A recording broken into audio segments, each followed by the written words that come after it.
Yo, what's up mga tropa peeps? Magandang gabi po sa inyong lahat. Ayan, welcome po dito sa ating special Pulaong Time. Dahil po meron po tayong kasama ngayon dito na talagang ito yung mga naging kapamilya. Kapamilya ko sa noon sa Kulaong Nation na hanggang ngayon ano talaga, kuya ko talaga. Kahit saang bagay, kuya talaga kasi ito ang isa sa mga gumagabay po. Ayan, okay. Ngayon po, ito po nga ating panauhin, ano siya, isa siya sa mga natira o naiwan doon sa Kulaong Nation noong kami pong 14 vloggers ay umalis. Pero inaya ko siya, hinabihan ko siya at pinaliwanag ko sa kanya kung bakit kailangan na naming umalis.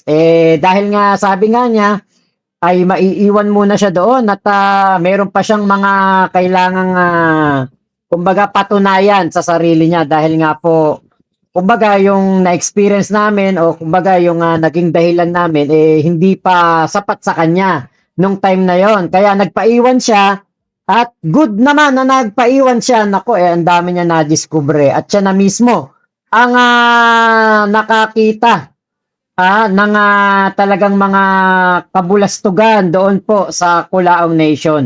Siya po ang missing piece sa mga revelations eh. Kasi kumbaga merong mga para tayong bumubuo ng puzzle. Etong si Kuya Alpha Romeo ang ating missing piece dito po sa istorya ng ating pagsubaybay dito sa Kulaong story na ito. Nako, ayan si Kuya Alpha. Ayan, Kuya Alpha. Oo, shout out Makmak at maraming Ayun. salamat. Hello po, Kuya Alpha. Nako, ayan, nakakatuwa naman. Nakakamiss kasi alam niyo po dati gabi-gabi kami halos magkakasama sa live. Hindi pa, wala pa nga noon hindi pa uso noon yung mga live stream na na kumbaga tayo nagpasimula noon yung grupo-grupo tayo. Ikaw yung 10 gumawa ng tayo channel. dati dito. Ikaw yung gumawa ng channel ko, awa ng Diyos, buhay pa. Ayun nga po. Marami Ayun. nang gusto magpatumba doon, pero awa ng Diyos, buhay pa. Ayun. Talagang hindi matibag-tibag ang Alfa Romeo. Ayan. May channel si Kuya Alpha. Lady M, Team Hepe Puri, tama po ba? Ayun. Ayan, meron siyang saka Alfa Romeo. Ayan, masa-search niyo naman po yan. Yun sa humanitarian natin. Ayun, humanitarian. Ikaw ang nasa kasaksi nun. Ikaw na magsabi. Opo. Magtulog na kami. So, yun. At tama si Makmak. Ako yung naiwan doon na mga panahon na yan. So, ako yung, kumbaga, yung istorya na yan, yung para kay Makmak, meron pang mas mga malalalim. Sa ila na gano'n, ha? Ila, kasi, alam mo, masyadong maging madrag yung pangalan natin dito sa social. Gusto ko tahimik lang. Opo, yun. Tama. Hindi ko na rin sabihin yung katotohanan, yung mga natitira, yung mga naiwan. Saka si Kuya Alpha po, ito yung magandang naging epekto din ng kumbaga ito lang yung mga ilan sa mga positive na nagawa ni Kulaong. Si Kuya Alpha ang nagpatuloy ng ginagawa ni Kulaong noon na pagtulong. Kasi yun yung kanyang hinangaan. Yung pagtulong ni Norman Mangusin, ni Ethel M. Cuno noon. Wow. Ayan. Alam mo, isang Alfa Romeo, parang nakakahiyaman sabihin na nadali lang.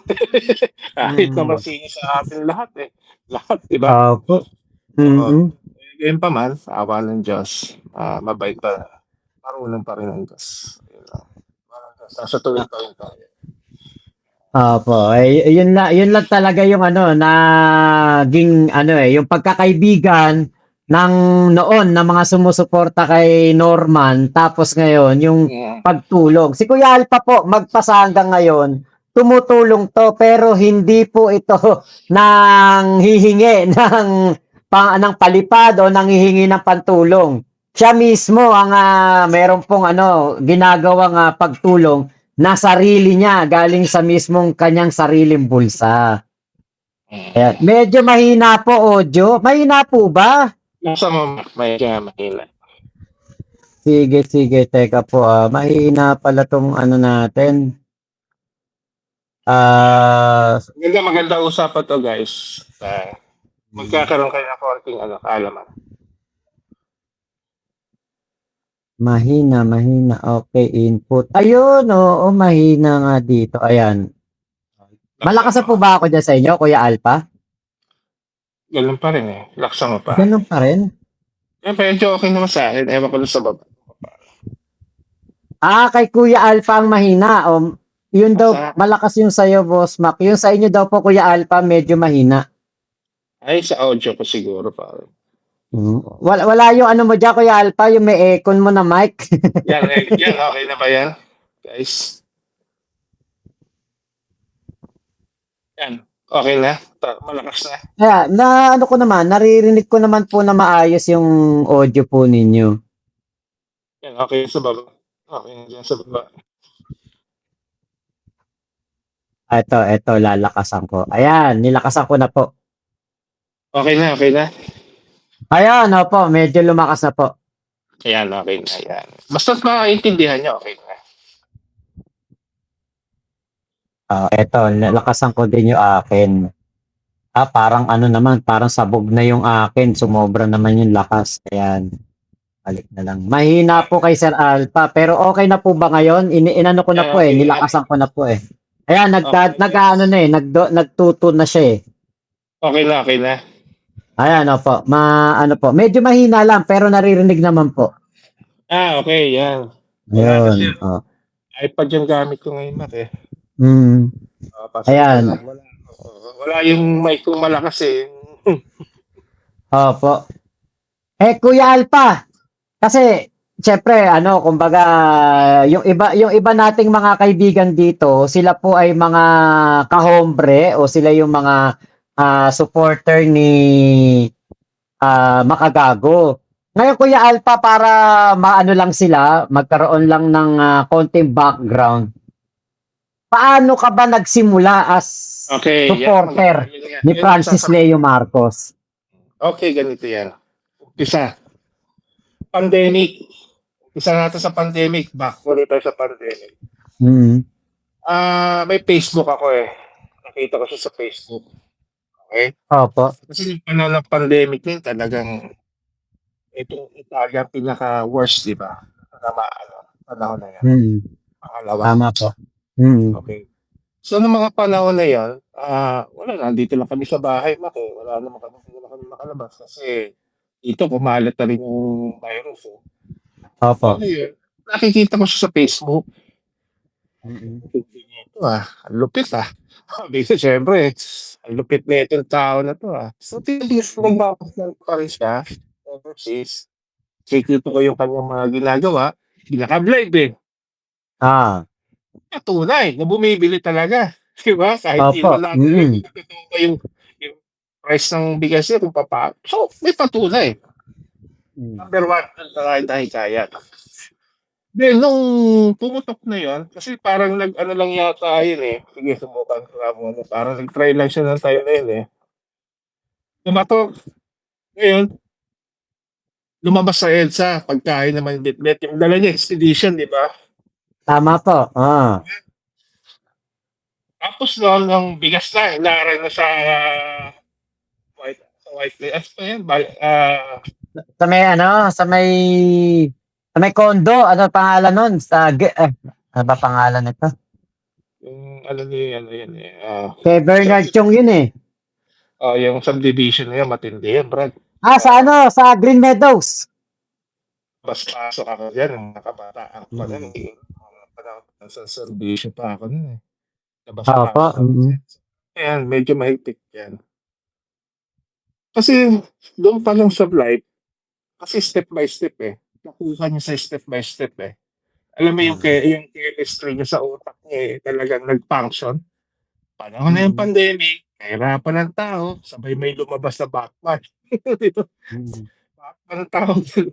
Bigla na lang si Bibat eh. O ngayon, nung lumabas na yan, syempre, nakita mo yung pagtulong, concern niya, tapos paaliwala yung pera. Kasi hindi mo na maiisip yung, teka muna, totoo ba tong mayaman? Hindi mo maiisip kasi yung time na yun eh. Noong time na yun, aligaga ang tao sa pandemic. Paano Opo. aligaga Tama ang po. tao nun? Hindi natin alam kung paano ako kahit ako naman. Kita mo, kahit na napunta ako dito na hindi naman dapat. Diba? Kahit so, yung time na yun, aligaga ang tao sa mga lahat ng bagay kasi ng pandemic. So, nagmagandang loob, pinakita niya sa atin, goodwill yung kanyang ginagawa. Talagang tago sa puso eh. Kahit pa sino sa'yo natin naman, kahit si Makmak, tago sa puso. Oo, nako, totoo po yan. Sa inyo na mga, diba, mga antoy-tulaw, tago sa puso ninyo yung ginawa noon. Tanggapin na Opo. lahat tayo. Kumbaga, nabighani tayo ng isang sa pagtulong. Kasi doon tayo mahina lahat eh, sa pagtulong. Pagmamigay, pagtulong, mahina tayo dyan eh. Lalo na, kung ang taong yung ganon, susuportahan natin kahit ako. Diba? Ginawa ko yun. Oo nga po. Eh, nung nakulong yung Mac, kausap ko nun dati, una si paring Jojo, si Jojo. Si Jojo, Sir Jojo de Guzman. Jojo, sumunod si Yama. Sumunod si Atty. Johnny. Opo. Tatlo yan eh. From Jojo, Yama, napunta kay Atty. Johnny. Napunta sa Makmak Pablo. So, nagkalat-kalat na yan, di ba? Tapos pumasok pa si David Ilagar. Pumasok pa ibang dami. So, si Mary Ann. Di ba? Yung time kasi si Mary Ann, di ba? Nandun sa... So, yan. Diyan tayo nga. So, kaya naman ako pumasok. Gusto ko rin makatulong sa tao na ipinulong. So, magkaroon mapalabas ng maayos eh. Ng mabilis. Opo. Sino nga naman tutulong sa ating kapwa natin eh? Isang tao na to. 1,000 kung tumulong. Ang daming bilis. Tonelada eh. No? Dami eh. Opo. Eh, sino ba namang hindi mabibighani sa ginagawa ng tao? Ayun. So, yung platform niya, siguro tama nga yung iba, pag nakakita ng ng bigat si picture, o atin kita.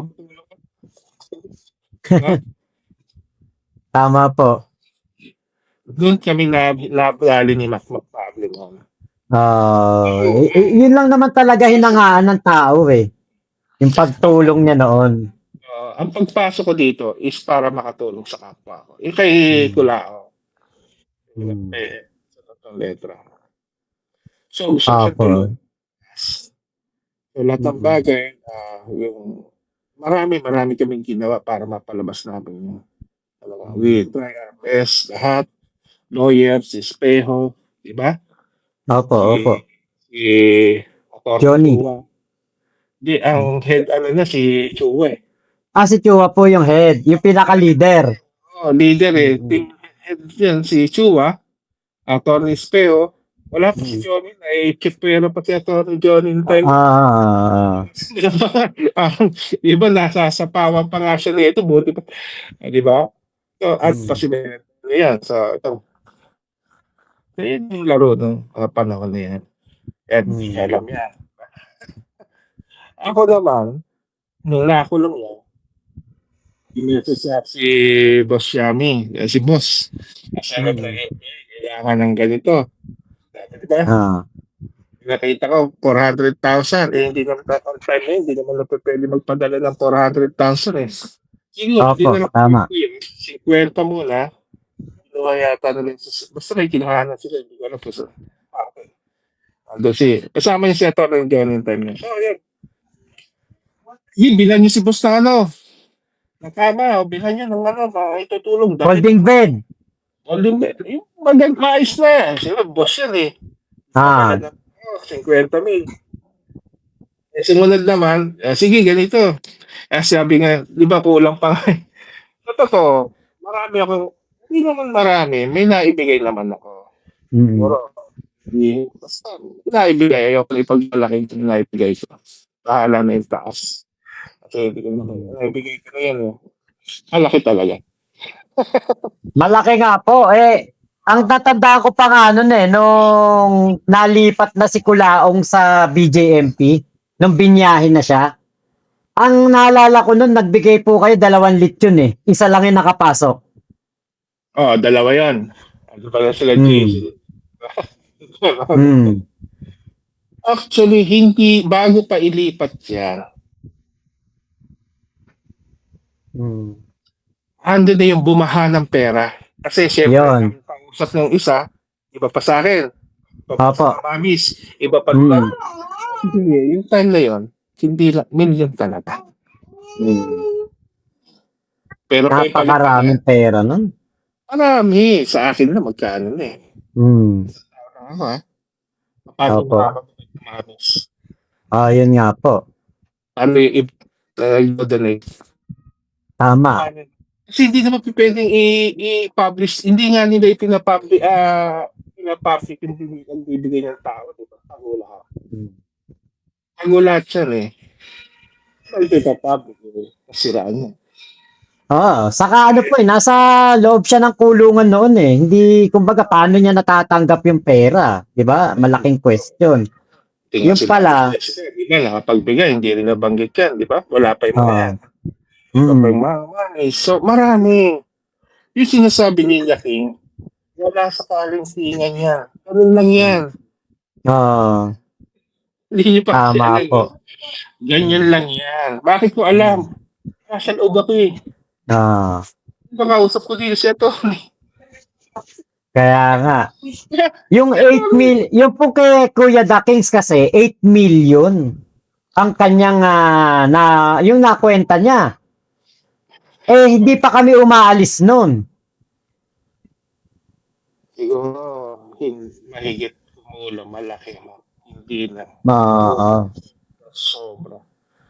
Sabi ko nga sa inyo, pag ako in-interview dito, sabi ko lalabas. Napakarami mo resibo dyan, Kuya Alpha. Marami. Sabi ko nga, ganyan. Siguro ganyan ano po meron po kasing isang dito na abogado na lumabas noong nito mga nakaraang buwan, mga November, December. Si Sabi ang pangalan niya, Attorney Sabi, The Sabi Filipino Lawyer, pangalan ng kanyang Facebook page. Ngayon, isa po siya sa mga nanghihikayat ng na mademanda si Norman kasi ito po pa lang si Kulaom, pwede pa lang idemanda kung meron po kayong mga pera na pinadala sa kanya. Kahit kay Dong Batalan nakapangalan, sabit din pala si Dong Batalan dyan. Yung apasalo, yung sa mga mga money remittance, GCash, pala yan, kuya? Sakop niyang apasalo na yan. Oo, sakop. Ano ba yung pinaka-main goal natin dito? Makulong si tatlong letra? Opo. Samahan. Opo, yun. Maipakulong, maibalik ulit sa kulungan. Kasi, hindi po tumitigil. Katulad ngayon, nambubudol na naman. Yung mayroong namang merong na nga na iba nag-i-sponsor na naman Actually, tama ka naman Bakit siya lang ba nakinabang sa pera? Ang tanong. Marami po no? Merong mga ibang tao din. Hindi lang siya nakinabang. Marami. Hindi lang siya. Marami. Nga lang, na-chop na yan doon kasi entire niya palakasan mo. Na yung kalakasan. Talagang, sabi ko nga sa dito, naghanap ang budulan, hindi sa pamamagitan, minsan may nagbibigay din patago. Tulad ng mga mamis, iba pang tao na nagbigay. Marami akong talagang na-experience sa kilala at nakausap, talagang nagbigay talaga sa nagugulat na lang ako. Sabi, bakit hindi nga na banggit yung pangalan ko? Sabi ng iba. Yung iba naman, bigay din kami. wala eh. Parang inignore lang kami. Parang ganun lang. Opo. Walang pera. Mm. Wala lang. Parang ganun lang. Parang lumipad lang sa amin. Parang pagkakuha, ano na, isnab na. Islam na. Yun. So, sabi ko, siguro at least na-experience na tayo. Huwag na natin ulitin. Tapos, ngayon, kung iisipin pa natin binigay, wala, talo tayo. Kasi may stress. Isipin mo, wala kang magagawa sa araw-araw mong ginagawa dahil iniisip mo yung pera, talo ka pa rin. Wala Opo. tayo. Yan. Kung ako nga, malaki na ibigay ko, ano iniisip? Isipin ko pa ba yung naibigay ko? Sabi ko, pag inala pa, tumama yung uling sa bato, tapos na, proxy. Nga. Wala namang habang buhay yan. Madami Opo. dapat na nadapa rin. Hihintayin ko na lang. Kasi who knows, maraming galit. Alay natin, bumalagta na lang sa isang tabi na hindi natin alam. Yun siguro yung time niya. Diba? Marami po talagang galit. Kahit saan magpunta, may mga sumusunod sa kanya, pinipicturan siya. Kung saan siya nagpupunta. Ang dami pong nag-a-update kung ano ginagawa niya. Sa totoo lang, abangan nyo na lang. Kasi sa totoo lang, marami na nagtatangka sa buhay. Huwag na kayo magsayang ka. Ako hindi ko na pag-aasaya na maglimanda yan. Ako, hindi. Ang dami ng kagalit niyan. Ang dami ng umahabol niyan. Sinetsyempohan lang. Diba? Mukha nga po. Malapit na yan. Naamoy-amoy ka na yan. Malapit lang. Lang yung masasabi ko. Ang dami kasing inagrabyado, saka ang daming binaboy po sa SOCMED. Pati mga PWD, pati mga katulad yun, may anak si Mighty Manong. Kilala niyo po yun, di ba, si Mighty Manong? Si Mighty, kamusta Mighty Manong? May anak po yun na PWD. Naku, grabe kung laitin sa SOCMED ni Culaong. Sa totoo lang, PWD ang mga tinutulungan ko. Yun nga po, opo. Ng tao yung mga ganyang bagay kasi gano'n na sila na ipinanganak, di ba? Tayo, normal tayo. Mag-isip tayo. Huwag natin babuhin mga bagay. Opo. So yun, sabi ko nga sa inyo, wala pa sa kalungkitan yung nalaman nyo. Mas marami pa, mas malala pa. Baka yung 8 million lang na yun na nalaman ni Kuya The Kings. Kumbaga, kinukwenta noon Baka sa'yo lang yun yung 8 million na yun